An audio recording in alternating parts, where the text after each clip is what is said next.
நண்பர்கள் அனைவருக்கும் வணக்கம். இந்த வீடியோல நம்ம என்ன பார்க்க போறோம்னா, மைவி3 ஆட்ஸ் நிறுவனம் ஒரு 3 வருஷமா நல்லா தான் போயிட்டு இருந்துச்சு. திடீர்னு எங்கிருந்து இந்த பிரச்சனைகள்லாம் வந்துச்சு அப்படின்னு சொல்லி ஒரு ஒரு 5 பாயிண்ட் இருக்கு. அத நான் உங்களுக்கு தெளிவா விளக்குறேன். முதல் பாயிண்ட் என்னன்னா, நம்ம ஒரு நிறுவனம் ஆரம்பிக்கிறோம்னா, அதுக்கான ரூல்ஸ் அண்ட் ரெகுலேஷன்ஸ் எல்லாமே இருக்கு இல்லைங்களா? அந்த ரூல்ஸ் அண்ட் ரெகுலேஷன்ஸ்லாம் கரெக்ட்டா நம்ம கடைபிடிச்சு நிறுவனத்த நடத்தணும். எம்டி சார் ஒரு வீடியோல சொல்லியிருப்பாரு. நம்ம வந்து திடீர்னு ஒரு கம்பெனி ஆரம்பிச்சோம். அந்த கம்பெனி எப்படி தொடங்குறதுன்னு தெரியாம ஆரம்பிச்சோம். ஆனா அதுக்குள்ள இவ்வளோ ரூல்ஸ் அண்ட் ரெகுலேஷன்ஸ் இருக்குன்னு நமக்கு தெரியாது. அப்படிங்கிற மாரி ஒரு வீடியோ ஒண்ணு போட்டிருந்தாரு. எல்லாரும் நீங்க அத பார்த்திருப்பீங்கன்னு நினைக்கிறேன். இந்த விஷயம் தான் நம்ம நிறுவனத்துக்கான முதல் அடி. எப்படின்னா நம்ம கேவைசி ஃபில் பண்ணணும் அப்படின்னு சொல்லிட்டு ஒரு 2 மந்த் வந்துட்டு பே அவுட் போடாம நிறுத்தி வச்சிருந்தாங்க. அதுக்கு காரணம் என்னன்னா, எலக்ஷன் வந்துருந்துச்சு. அந்த டைம்ல வந்துட்டு இந்த வேலெட்ல இருக்கிற அமௌண்ட் எல்லாம் எதுவுமே டிரான்சாக்ஷன் ஆகக்கூடாது. அது வந்துட்டு பிளாக் மணியா கன்வெர்ட் ஆகி போகும் அப்படிங்கிறதுக்காக கேவைசி ஃபில் பண்ணுங்க அப்படின்னு சொல்லியிருந்தாங்க. இதுதான் நம்ம நிறுவனத்துக்கான முதல் அடி. நிறைய நபர்கள் நினைக்கலாம், கேவைசி ஃபில் பண்ணி தான் நமக்கு அமௌண்ட் டிரான்சாக்ஷன் பண்ணணும் அப்படின்னு சொல்லி என்ன நிர்பந்தம் இருக்கு அப்படின்னு சொல்லி நிறைய பேர் கேட்கலாம். என்னன்னாங்க, நம்ம எலெக்ஷன் டைம்ல வந்துட்டு நிறைய பிளாக் மணிகள்லாம் டிரான்சாக்ஷன் ஆகும். இப்போ ஓட்டுக்கான பணம் கொடுக்குறது இந்த மாதிரி விஷயங்கள் நடக்கும். அதுக்காக தான் நமக்கு இந்த கேவைசி ஃபில் பண்ணுங்க அப்படின்னு சொல்லியிருந்தாங்க. ஏன்னா யார் வந்துட்டு யாருக்கு அமௌண்ட் அனுப்புறாங்க அப்படிங்கிறத தெரிஞ்சுக்கணும். இப்போ நம்ம வந்துட்டு கம்பெனி கிட்ட இருந்து அமௌண்ட் வாங்குறோம்னா, கம்பெனி நமக்கு அமௌண்ட் கொடுக்குறாங்கன்னா, வருமானத்தை கொடுக்குறாங்கன்னா, இந்த நபருக்கு தான் நாங்கள் வருமானத்தை கொடுக்குறோம் அப்படிங்கிறதுக்காக அந்த கேவைசி ஃபில் பண்ணுங்க அப்படின்னு சொல்லியிருந்தாங்க. அந்த கேவைசி அப்படிங்கிற ஒரு விஷயத்தினால தான் நம்ம பெருசா ஒரு பிரச்சனையில போய் மாட்டணும். அந்த கேவைசி இல்ல எலெக்ஷன் இது 2மே இல்லாம இருந்திருந்தா கரெக்ட்டா வருமானம் நிறுவனம் கொடுத்திருக்கும். நம்மளும் எந்த பிரச்சனையும் ஃபேஸ் பண்ணியிருக்க மாட்டோம். அந்த வருமானம் கொடுக்காத 2 மாசத்துல தான் சில கம்ப்ளைண்ட்கள்லாம் குடுத்திருந்தாங்க கோயம்புத்தூர்ல. நிறுவனம் எங்கள சீட் பண்ணிருச்சு, வருமானம் கொடுக்கணும்னு சொல்லி கொடுக்கல அப்படின்னு சொல்லிட்டு கம்ப்ளைண்ட் பதிவு பண்ணியிருந்தாங்க. இது எல்லாமே உங்களுக்கு தெரியும்னு நினைக்கிறேன். நம்ம நிறுவனம் வந்துட்டு ஸ்டார்ட் பண்ணாங்க. ஓகே, இது இந்த கேவைசி ஃபில் பண்றது, மத்த ரூல்ஸ் அண்ட் ரெகுலேஷன்ஸ்லாம் கரெக்ட்டா நம்ம கடைபிடிச்சிருக்கணும் அப்படின்னு சொல்லிட்டு எம்டி சாருக்கு ஃபர்ஸ்ட்டே தெரிஞ்சிருக்கணும்.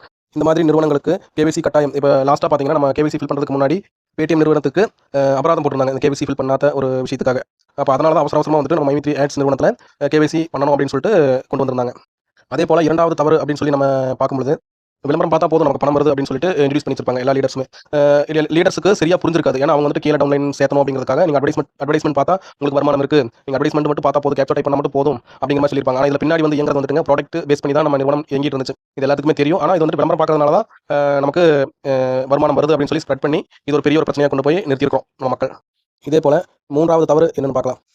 3வது தவறுன்னு பார்த்தீங்கன்னா, நம்ம வந்துட்டு அந்த கூட்டம் சேர்த்தோம் இல்லைங்களா, நீலம்பூர்ல, கோவையில. அது வந்து மிகப்பெரிய தவறு. ஏன்னா நம்ம அங்க ஒரு எனக்கு தெரிஞ்சுங்க ஒரு 1,00,000 பேருக்கு மேல தான் கூட்டம் சேர்ந்திருப்பாங்கன்னு நினைக்கிறேன். ஏன்னா அவ்வளோ பேர் சேர்ந்து அங்க கூட்டம் நடத்தணும்னா பர்மிஷன் வாங்கியிருக்கணும் கண்டிப்பா. இது வந்துட்டு நம்ம திடீர்னு அங்க வந்து அவ்வளோ கூட்டம் சேர்ந்தது அது ஒரு பெரிய ஒரு இஷ்யூ ஆச்சு. எல்லா நியூஸ் சேனல்ல வந்துருந்துச்சு. அது வந்து 3வது தப்புங்க. நம்ம பண்ண 3வது தப்பு. ஆனா இந்த கூட்டம் சேர்ந்தது வந்துட்டுங்க நிறுவனத்திற்கும் எம்டி சாருக்கும் எதுவுமே தொடர்பு இல்ல. நம்ம வாட்ஸ்அப் குரூப்ல நம்ம மக்களாவே சேர்ந்து தான் அங்க போய் கூட்டம் சேர்ந்தாங்களே தவிர, ஆனா லாஸ்ட்டா என்ன சொல்லியிருந்தாங்கன்னா, எம்டி சார் தான் இந்த கூட்டத்தை சேர்த்தி அங்க எல்லாம் வர வச்சிருந்தாரு அப்படின்னு சொல்லியிருந்தாங்க. அது வந்து முழுக்க முழுக்க தவறு. ஏன்னா நம்மளும் இந்த வாட்ஸ்அப் குரூப்ல இருக்கும் இல்லைங்களா, எல்லா லீடர்ஸ் வந்து மட்டும் என்ன பேசிட்டாங்கன்னா, நீங்க எல்லாம் வாங்க, இந்த மாதிரி இஷ்யூ போயிட்டு இருக்குது, நம்ம கம்பெனி நம்ம தான் சப்போர்ட் பண்ணணும் அப்படின்னு சொல்லிட்டு நம்ம மக்களாவே முன் வந்து தான் நம்ம அங்க கூட்டத்தை கூட்டணும். இது எல்லாத்துக்குமே தெரியும்னு நினைக்கிறேன். ஏன்னா இதுக்கும் எம்டி சாருக்கு எதுவும் சம்மந்தம் இருந்திருக்காது. வீடியோ வாயிலே சொல்லியிருப்பாரு. இதுக்கும் எனக்கு எந்த சம்மந்தம் இல்லை, நீங்களா கூட்டம் சேர்த்தேன் அப்படின்னு சொல்றீங்க, அது உங்களோட விருப்பம் அப்படின்னு சொல்லிட்டு வீடியோ கூட போட்டிருந்தாருன்னு நினைக்கிறேன். அதே போல 4வது தவறு என்னன்னு பார்த்தீங்கன்னா, கட்சி ஆரம்பிக்கிறேன் அப்படின்னு சொல்லிட்டு சொன்னது. எம்டி சார் வந்து இது வந்து பொறுப்பு இல்லைங்க. குருஜி அதாவது விஜயராகவன் அவர் வந்துட்டு கட்சி தொடங்குறதா சொல்லிட்டு நம்ம நிறுவனத்தில் இருந்துட்டே இதை அனௌன்ஸ் பண்ணது தான் ஒரு பெரிய ஒரு இஷ்யூவா போய் முடிஞ்சுச்சு. ஏன்னா கட்சி ஆரம்பிக்கிறது ஒரு சாதாரண விஷயம் இல்ல இல்லைங்களா? அதுவும் தேசிய கட்சியா உருவாக்க போறேன் அப்படின்னு சொல்லிட்டு நிறுவனத்தில் இருந்துட்டே இந்த மாதிரி விஷயங்களை வெளியிடும் பொழுது நிறைய நிறைய பிரச்சனைகள் நிறுவனத்துக்கு வரும் அப்படின்னு சொல்லிட்டு இவங்க ஃபர்ஸ்டே கணிச்சிருக்கணும். அதுவும் இல்லாம நிறுவனத்துக்குள்ள இருந்துட்டே நம்ம கட்சி ஆரம்பிக்க போறோம் அப்படின்னு சொல்லி ஃபர்ஸ்ட் அனௌன்ஸ் பண்ணாங்க. அப்ப 2வது வந்துட்டு எம்டி சார் ஒரு வீடியோ போட்டிருந்தாரு. என்னன்னு, விஜயராகவன் அவர் வந்துட்டு ஒரு தேசிய கட்சி ஆரம்பிக்க போறாரு, அவருக்கு வாழ்த்துக்கள், அவர் வந்துட்டு இந்த நம்ம நிறுவனத்திலிருந்து விலகிட்டாரு அப்படின்னு சொல்லி ஒரு அனௌன்ஸ் பண்ணியிருந்தாரு.